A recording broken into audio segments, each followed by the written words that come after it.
Bienvenue sur Africa 24 dans cette nouvelle édition du Non-Stop Info. Voici les titres de l'actualité.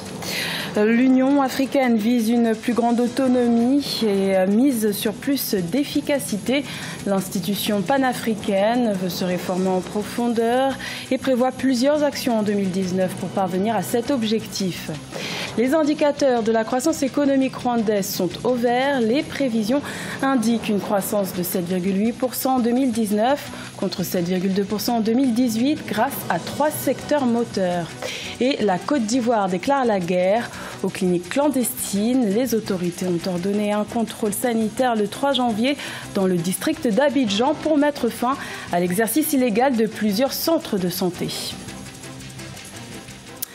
Mais tout d'abord, soulèvement militaire au Gabon. Des militaires ont pris le contrôle vers 4 heures du matin de la radio d'État. Par le biais d'un communiqué, ils ont annoncé la mise en place dans les prochaines heures d'un Conseil national de la restauration suite à l'insatisfaction du message délivré le 31 décembre par le président Ali Bongo Ondimba en convalescence et absence du pays depuis fin octobre 2018. Les militaires putschistes ont demandé à certaines personnalités de se rendre à l'Assemblée nationale, mais selon les dernières informations données par le ministère gabonais de la communication, les militaires auraient été arrêtés et la situation serait sous contrôle. Nous y reviendrons en détail lors de nos prochaines éditions. L'Union africaine a entamé plusieurs réformes sous l'impulsion du chef de l'État rwandais Paul Kagame, aussi président en exercice de l'organisation. L'année 2019 se présente comme un pas décisif vers l'autonomie pour l'institution panafricaine. Le premier sommet de l'année 2019 s'ouvrira le 9 février à Addis Abeba en Éthiopie. Siam Victoria Seji. 2019 est sans doute une année de défi pour l'Union africaine qui veut tendre vers sa réforme complète. Lors du sommet extraordinaire de novembre 2018, des résolutions ont été prises, entre autres le changement dans le mode d'élection du président de la Commission soumis à une présélection plus rigoureuse dès janvier 2021 et la réduction du nombre de commissions. Il y a quand même eu parmi les membres de l'Union africaine des personnes qui étaient opposées aux propositions formulées du chef de l'État rwandais Paul Kagame. Ceci étant, ça fait déjà un moment que l'on reproche à l'Union africaine le fait que ce soit quasiment une coquille vide dans le sens où il faut des financements. En 2019, l'institution panafricaine devra aussi concrétiser le projet de son autonomie financière. Des résultats sont attendus au niveau du Fonds pour la paix financé par les revenus d'une taxe à l'importation de 0,2%, fonds en faveur duquel un régime de sanctions a été instauré. Peut-être que ça va faire quelque chose. Pour ça, il faut que chaque État africain confère à cette Union africaine tout le respect, lui confère ce droit, mais pour qu'on parle de droit, etc., il faut aussi que chacun contribue. Mais est-ce que cette taxe-là, qui a été mise en place, sera suffisante? Point d'interrogation. Il y a des membres de l'Union africaine qui ne contribuent pas. Les discussions sur d'autres réformes majeures qui divisent les 55 États membres devront également se poursuivre. Il s'agit notamment de la proposition de renforcer l'autorité du président de la Commission et de la ratification par tous du protocole de la zone de libre-échange continentale. La République démocratique du Congo est toujours dans l'attente des résultats des élections générales du 30 décembre 2018. La Commission électorale nationale indépendante n'a pas su tenir les délais de publication des résultats provisoires. Initialement fixés au 6 janvier, aucune date n'a été annoncée par la CENI en ce qui concerne la publication des résultats, ce qui laisse régner un climat tendu dans le pays. Plus de détails avec notre correspondant Jacques Mboka.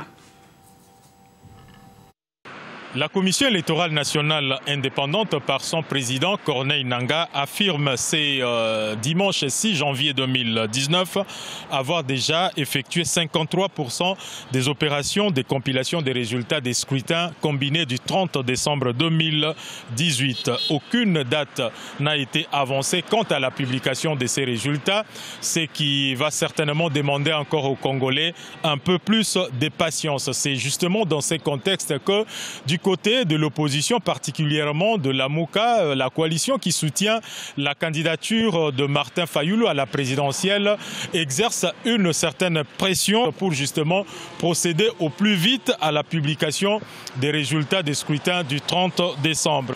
La coalition La MOUCA, avec le peuple congolais, attend dans la sérénité couplée d'une vigilance accrue que la CENI puisse rapidement annoncer les résultats tels qu'affichés dans les bureaux de vote et conformes à la volonté du peuple qu'il a exprimée dans les urnes le 30 décembre dernier. Du côté du FCC, le Front commun pour le Congo, qui soutient la candidature d'Emmanuel Ramazani Shadary, on revendique déjà la victoire. Nous revendiquons la victoire électorale au scrutin présidentiel en faveur de Emmanuel Ramazani Shadary, candidat numéro 13 à cette élection. Et ceci se base non seulement sur les rapports que nous avons pu recueillir de notre structure qui s'occupe justement de récolter les résultats par bureau de vote à travers la République. Bonne performance économique pour le pays du président Paul Kagame. Le Rwanda pourrait atteindre une croissance économique de 7,8% en 2019 contre 7,2% en 2018 grâce à 3 secteurs clés qui sont les services, les investissements étrangers et le secteur de l'industrie. Reportage de notre correspondant Fratenda Kaisenga. En juin 2018, le Fonds monétaire international a maintenu les prévisions de croissance économique du Rwanda à 7,2% contre 6,1% en 2017. Selon l'agence de consultance PwC, les prévisions de croissance économique en 2019 sont de 7,8% avec comme pilier les secteurs des services et de l'industrie. Premièrement, on va assister à un flux d'investissements directs étrangers en 2019. Ensuite, il faut s'attendre à la hausse des exportations, comme ça a été le cas en 2018 à l'échelle de 69%. Grâce au développement du secteur industriel, on va sûrement continuer à avoir une bonne performance économique. Le développement dans le secteur industriel est attribué en grande partie à la campagne de production et de consommation des produits Made in Rwanda, campagne lancée par le gouvernement rwandais en 2015. C'est clair que la croissance économique pour 2018 va surpasser les projections de 7,2%. Cela veut dire qu'il faut s'attendre à une baisse en 2019. Lorsqu'on commence avec un chiffre trop élevé, cela demande beaucoup trop d'efforts pour le maintenir. Et sincèrement, je pense que la croissance en 2019 sera en dessous de 7%. À part une faible contribution du secteur privé dans la croissance de l'économie rwandaise, les analystes prévoient une diminution de croissance dans le secteur agricole qui emploie plus de 70% de la population rwandaise. Prévue à 4,5% en 2019, la croissance agricole était de 5,6% en 2018. Les autorités ivoiriennes luttent contre la prolifération des cliniques clandestines. Le ministère ivoirien de la Santé et de l'Hygiène publique a ordonné le 3 janvier le déploiement de la police sanitaire dans le district d'Abidjan. Le but étant de mettre fin à l'exercice des centres médicaux illégaux. Mathilda Diabé. Jeudi 3 janvier 2019, plus d'une dizaine de cliniques du district d'Abidjan ont fait l'objet d'une visite de la police sanitaire ordonnée par le ministère ivoirien de la Santé et de l'Hygiène publique. Le but étant de débusquer les cliniques clandestines et de mettre fin à leur prolifération. Selon les données officielles, sur près de 2000 cliniques privées que compte le pays, près de 70% sont dans l'illégalité. Autrement dit, en Côte d'Ivoire, seules 3 cliniques privées sur 10 exercent de façon légale.